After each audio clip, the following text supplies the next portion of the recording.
فاعبد الله مخلصا له الدين ألا لله الدين الخالص.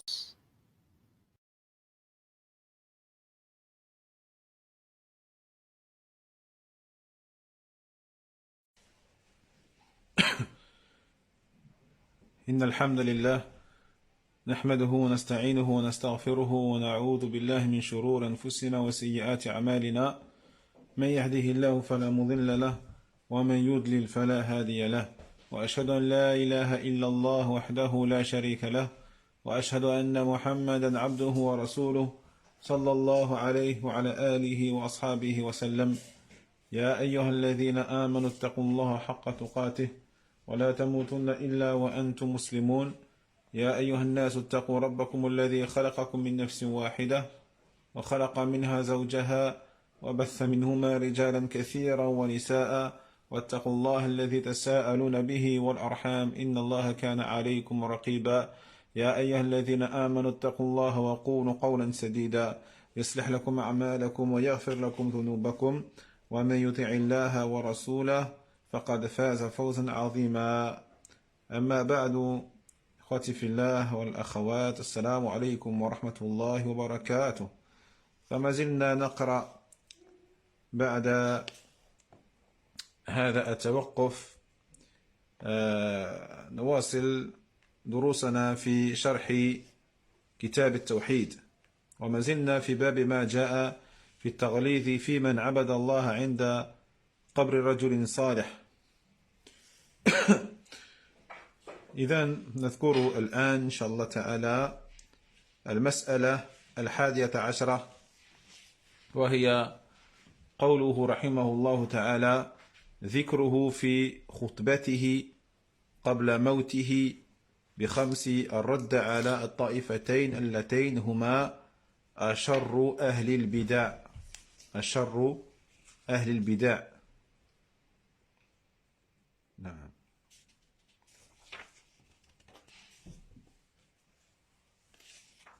طيب، فقال شيخنا العثيمين رحمه الله تعالى: وأما الجهمية، وقد شرحنا من هم الرافضة، فاليوم إن شاء الله سنبدأ بتعريف الجهمية. فقال الشيخ: أما الجهمية فهم أتباع الجهم ابن صفوان، وأول بدعته أنه أنكر صفات الله وقال إن الله لم يتخذ إبراهيم خليلا ولم يكلم موسى عليه السلام تكليما، فأنكر المحبة والكلام. ثم بدأت هذه البدعة تنتشر وتتسع، فاعتنقها طوائف غير الجهمية كالمعتزلة ومتأخر الرافضة، لأن الرافضة كانوا بالأول مشبهة. ولهذا قال أهل العلم: أول من عرف بالتشبيه هشام ابن الحكم الرافضي، ثم تحولوا من التشبيه إلى التعطيل وصاروا ينكرون الصفات. والجهم ابن صفوان أخذ بدعته عن الجعد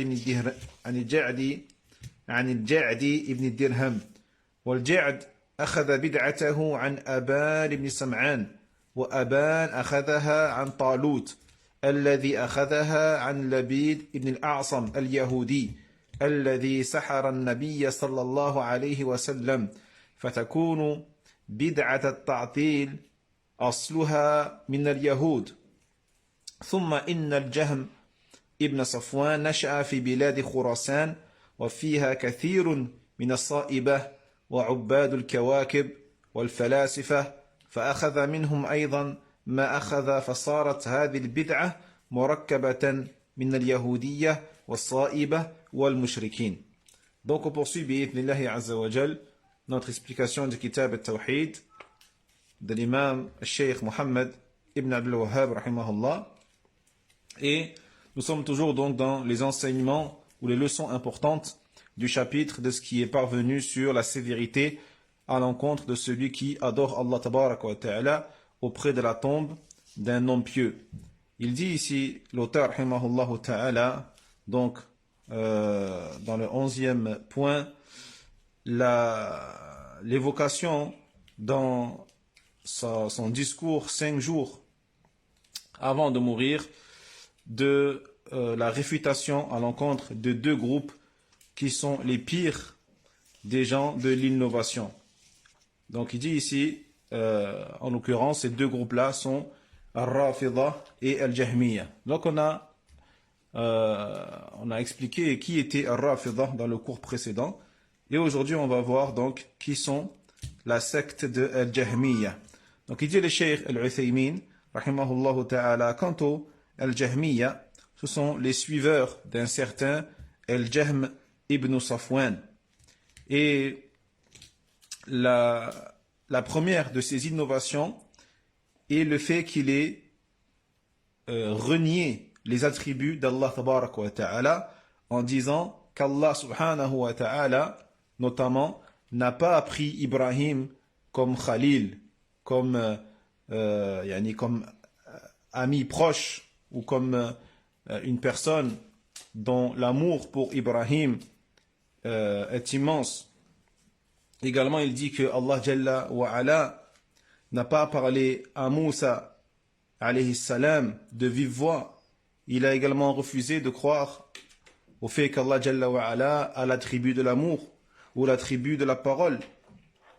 Par la suite, cette innovation se propagea et se diffusa. Et donc, d'autres groupes après lui ont commencé à adhérer à cette innovation, autre que Al-Jahmiya, parmi eux, Al-Mu'tazila. Al-Mu'tazila ont aussi adhéré à ce genre de croyances, et ainsi que les derniers parmi Al-Rafida. Car Al-Rafida, il faut savoir que Al-Rafida au début n'étaient pas des Mu'attila comme Al-Jahmiya, mais étaient des Mushabbiha, étaient au contraire des gens qui faisaient ressembler Allah aux créatures. Wallahu musta'an. Et c'est la raison pour laquelle les savants ont dit que les premiers qui sont connus pour avoir fait ressembler Allah tabaraka wa ta'ala aux créatures, ou le premier, c'était un Rafidi qui s'appelait Hisham ibn al-Hakam. Et puis, par la suite, ils se sont changés, ils ont passé de l'assimilation d'Allah tabaraka wa ta'ala à ses créatures, ils ont changé et sont passés vers l'extrême opposé, qui est la négation totale des attributs d'Allah tabaraka wa ta'ala. Et donc, ils ont, comme pour Al-Jahmiya, ou comme Al-Jahmiya, ils ont commencé à nier les attributs. Donc, Al-Jahm ibn Safwan, en vérité, a tiré cette innovation d'un certain Al-Ja'd ibn Dirham. Et Al-Ja'd a tiré cette innovation d'un certain Aban ibn Sam'an. Et Aban ibn Sam'an a tiré cette innovation d'un certain Talut, qu'il a tiré d'un certain Labid ibn al-A'sam al-Yahudi, qui était un juif. Labid ibn al-A'sam al-Yahudi, le juif qui avait donc ensorcelé ou jeté un sort sur le prophète sallallahu alayhi wa sallam.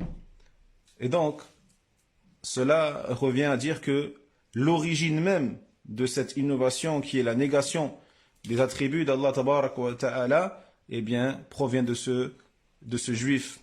Par la suite, Al-Jahm ibn Safwan donc a prospéré, a grandi dans les pays ou les terres de Khurasan qui correspondent aujourd'hui à l'Afghanistan, Turkménistan, etc. Et il y avait donc dans ces terres-là beaucoup parmi As-Sa'iba. Donc As-Sa'iba ou As-Sabi'a, As-Sabi'a, c'était un groupe parmi les groupes qui existaient dans le christianisme, et d'autres savants disent que c'était un groupe qui se situe entre le judaïsme et al-Majus, al-Majusiyya. Il y avait sur ces terres également des gens qui adoraient les étoiles, les planètes, les astres et d'autres philosophes. Et donc, il a pris également donc le Jahm de Safwan des choses qui existaient dans la croyance de ces de ces groupes-là, de ces religions-là, qui sont as-Sabi'a, les adorateurs des étoiles, ainsi que les philosophes.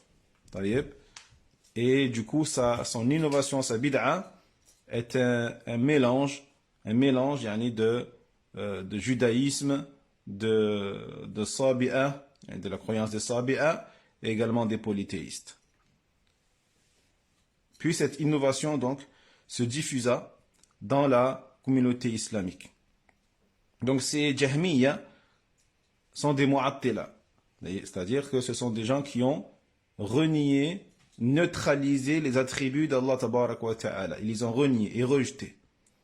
Parmi eux également, il y en a qui rejettent également et renient les noms d'Allah Tabaraka wa Ta'ala. Donc pas seulement les attributs, mais aussi les noms d'Allah Subhanahu wa Ta'ala.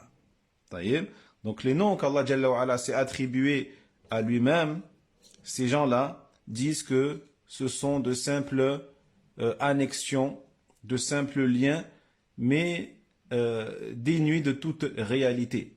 Dans le sens où ces choses-là ne sont que des créatures, ils n'appartiennent pas à Allah Tabaraka wa Ta'ala dans le sens des attributs. Ce ne sont pas des attributs d'Allah Tabaraka wa Ta'ala inhérents à Allah Subhanahu wa Ta'ala. Au contraire, ce sont des créatures. Donc ils disent que ce sont des noms de certaines créatures d'Allah Tabaraka wa Ta'ala.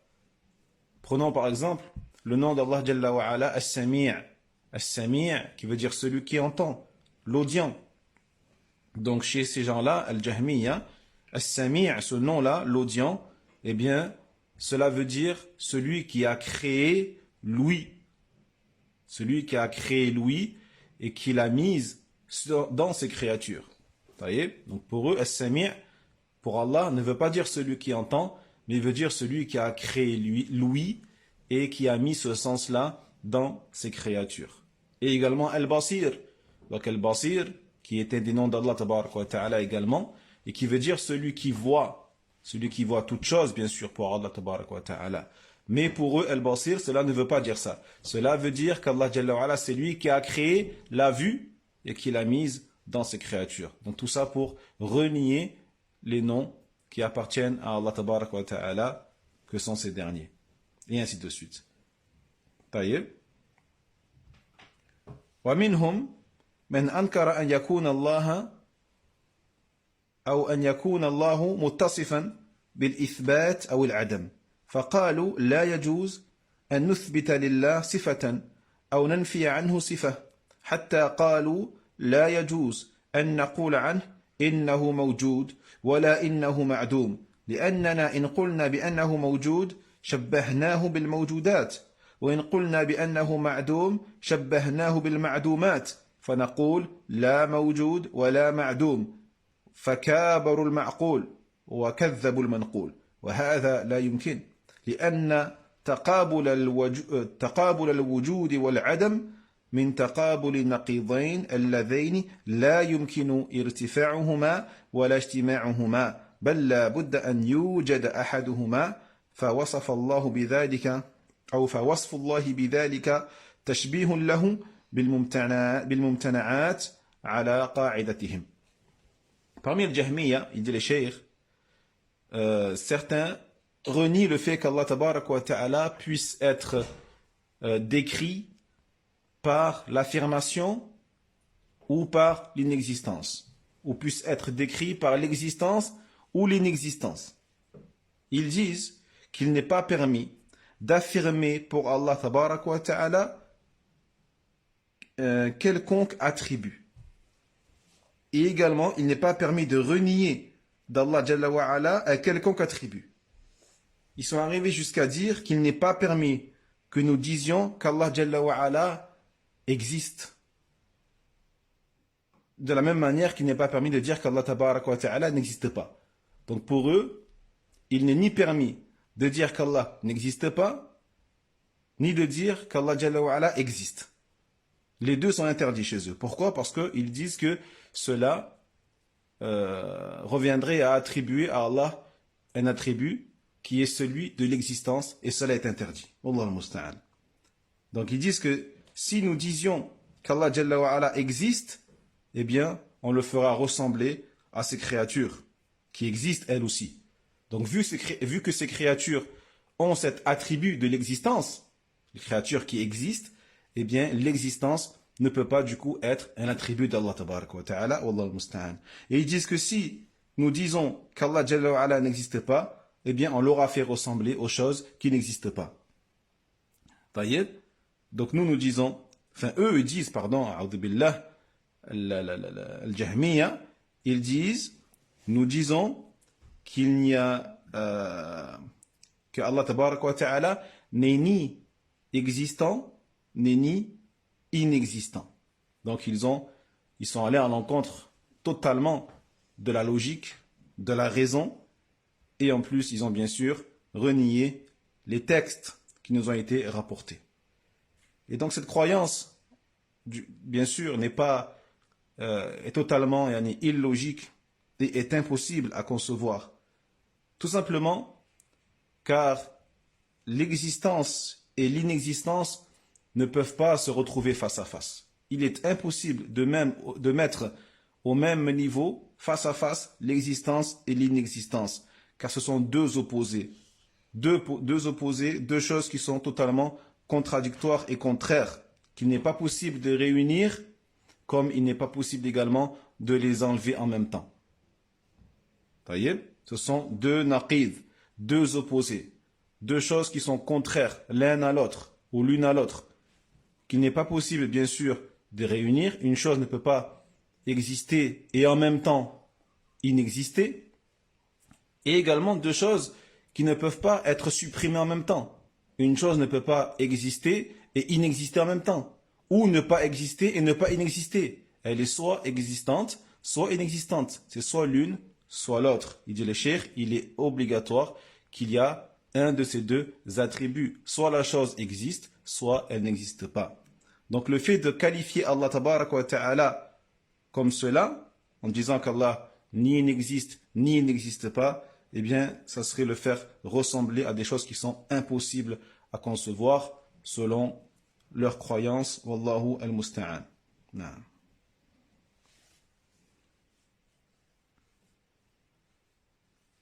ومذهبهم في القضاء والقدر الجبر فيقولون إن الإنسان مجبر على عمله يعمل بدون اختياره إن صلى فهو مجبر وإن قتل فهو مجبر وهكذا فعطلوا بذلك حكمة الله لأنه إذا كان كل عامل مجبرا على عمله لم يكن هناك حكمة في الثواب والعقاب بل بمجرد المشيئة يعاقب هذا ويثيب هذا بذلك عطلوا على الفاعلين أوصاف المدح والذم فلا يمكن أن تمدح إنسانا أو تذمه لأن العاصي مجبر والمطيع مجبر. Leur madhab maintenant, la madhab, la voie, la doctrine del Jahmiya dans le domaine du destin, dans le domaine du décret et du destin. C'est ce qu'on appelle al-Jabr. Donc c'est quoi al-Jabr? Eh bien c'est leur croyance qui consiste à dire que l'être humain, il est mujbar. L'être humain, il est contraint. Il n'a pas de libre arbitre. Il est contraint à faire ce qu'il fait, à dire ce qu'il dit, et il n'a pas de libre arbitre, il n'a pas le choix. C'est-à-dire que s'il prie, par exemple, eh bien, en fait, il a été contraint à prier. Il n'a pas prié de son propre chef, de son propre choix. S'il tue quelqu'un, c'est qu'il a été contraint à le faire, et ainsi de suite. Et c'est comme cela qu'ils ont donc neutralisé la sagesse d'Allah tabaraka wa ta'ala. Naam. Car si chaque personne qui œuvre était contrainte à faire son œuvre et donc n'a pas fait preuve de libre arbitre, il n'y aurait plus du coup de sagesse dans la récompense et la punition. Comment Allah tabaraka wa ta'ala pourrait récompenser des créatures qui font des choses de manière contrainte et qui n'ont pas choisi de faire cette chose-là? Et comment Allah tabaraka wa ta'ala pourrait punir une créature qui a fait des choses et qui n'a pas choisi de faire ces choses-là? Ils disent que la créature fait ou ne fait pas que selon le décret d'Allah, le destin d'Allah tabaraka wa ta'ala seulement, et que cela n'a rien à voir avec la volonté de la créature. Et qu'Allah tabaraka wa ta'ala punit et récompense des créatures qui sont totalement dirigées comme des marionnettes ou des branches qui bougeraient dans le vent sans aucune volonté de leur part. Et en cela, donc, ils ont totalement renié et neutralisé également le fait qu'on puisse faire les éloges ou que l'on puisse blâmer les créatures qui font des choses. Car pour eux, il n'est pas possible de faire les éloges d'une personne ou même de le blâmer, car celui qui désobéit à Allah tabaraka wa ta'ala, en vérité, il a été contraint à lui désobéir, et celui qui aura obéi à Allah tabaraka wa ta'ala, en vérité, il a été contraint à lui obéir. Donc il n'y a ici, il n'y a pas lieu ni de faire les éloges de la personne qui a obéi, ou ni de blâmer la personne qui aura désobéi à Allah tabaraka wa ta'ala. Wallahu al-musta'an.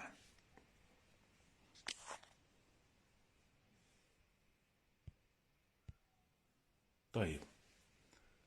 ويقال لهم إنكم إذا قلتم ذلك أثبتتم أن الله أظلم الظالمين، لأنه كيف يعاقب العاصي وهو مجبر على المعصية، ويثيب الطائع وهو مجبر على طاعته، فيكون أعطى من لا يستحق وعاقب من لا يستحق، وهذا ظلم.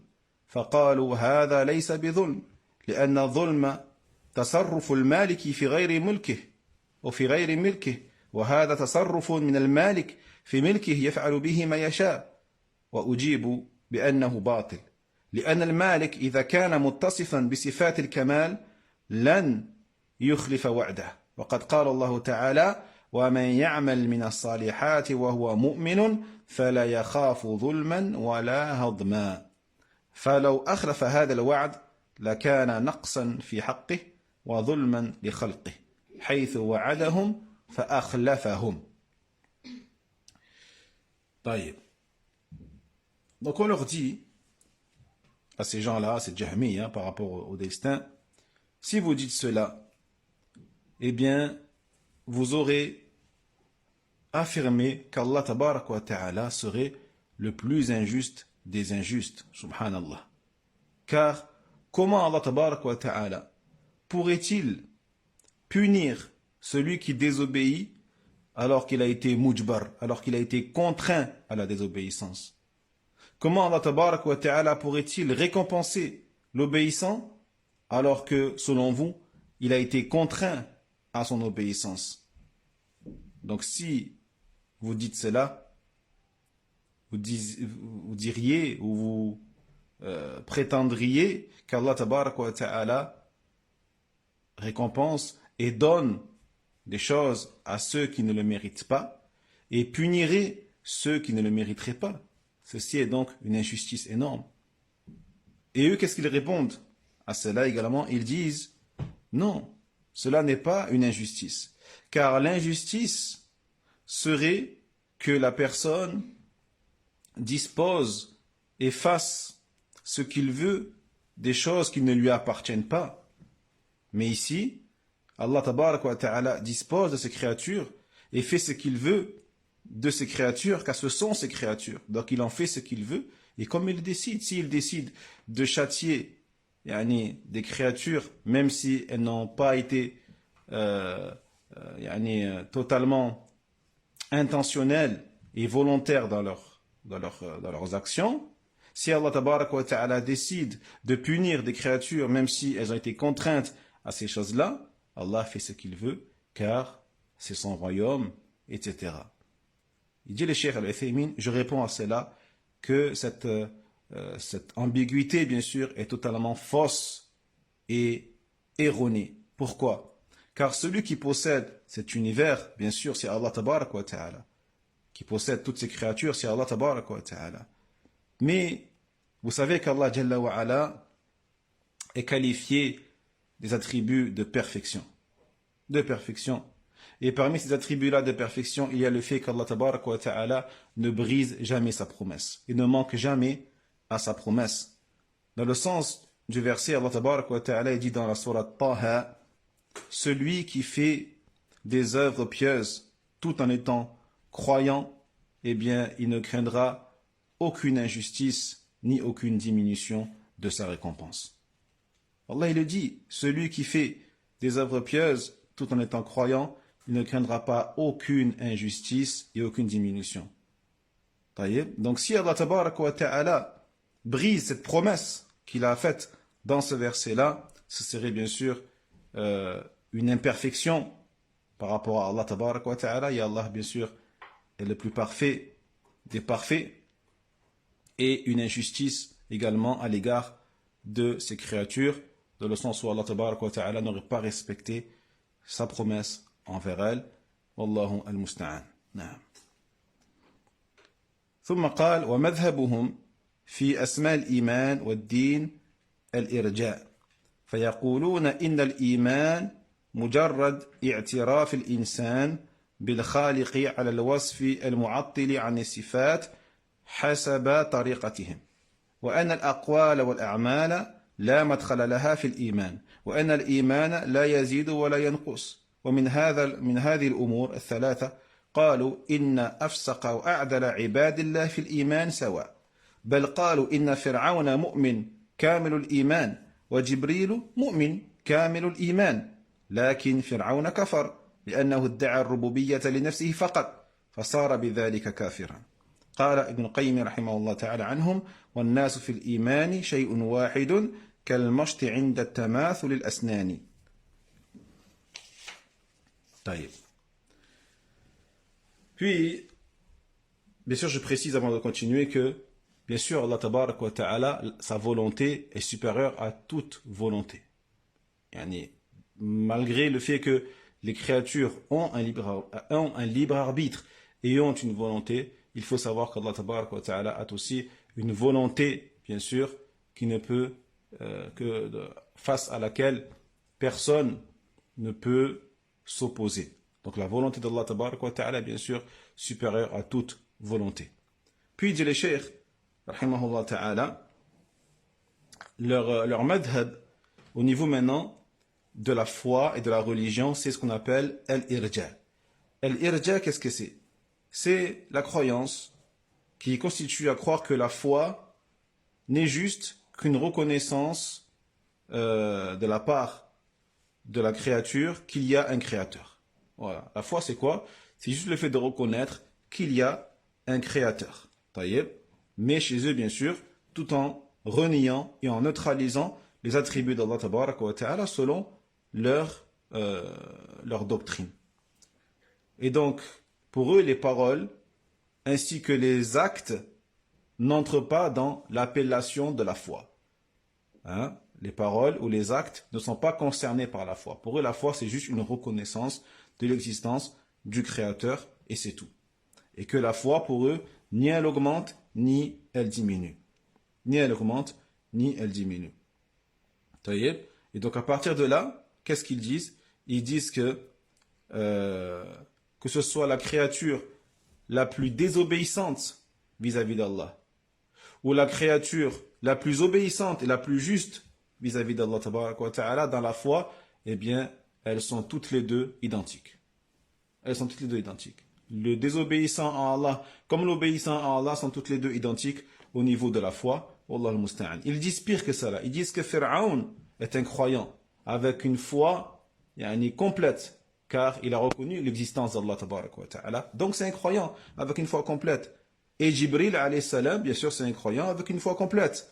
Mais Pharaon, lui, il a mécru. Pourquoi? Car il a prétendu qu'il possède la seigneurie. Car il a prétendu qu'il possède la seigneurie absolue et parfaite pour lui-même seulement. Que seul lui possède la seigneurie. Wallah al-musta'an. Et c'est ainsi que, ou c'est à cause de cela que وينجي الله الذين اتقوا بمفازتهم لا يمسهم السوء ولا هم يحزنون.